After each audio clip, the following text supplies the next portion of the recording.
અમરેલી જિલ્લાના જાફરાબાદ તાલુકાના વાંઢ ગામે ખોડિયાર માતાના મંદિરે બાબરકોટ ગામના સમસ્ત સાંકળ પરિવાર દ્વારા ભવ્ય પાટોત્સવનું આયોજન કરવામાં આવ્યું હતું, જેમાં સમસ્ત સાંકળ પરિવારના લોકો જોડાયા હતા અને 4 કુંડીનો મહાયજ્ઞ કરવામાં આવ્યો હતો।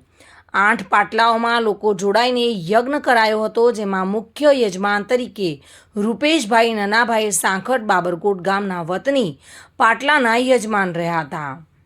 આ પ્રસંગે સાંકળ પરિવારના તમામ આગેવાનો વડીલો ઉપસ્થિત રહ્યા હતા, તેમજ આજુબાજુના ગામોના સરપંચ, બાબરકોટ ગામના સરપંચ, ઉપસરપંચ, સભ્યો, રાજકીય આગેવાનો બહોળી સંખ્યામાં ઉપસ્થિત રહ્યા હતા અને ઉપસ્થિત તમામ રાજકીય લોકો તથા આગેવાનોનું સમસ્ત બાબરકોટ ગામ તેમજ સમસ્ત સાંકળ પરિવાર દ્વારા ભવ્ય સ્વાગત કરવામાં આવ્યું હતું।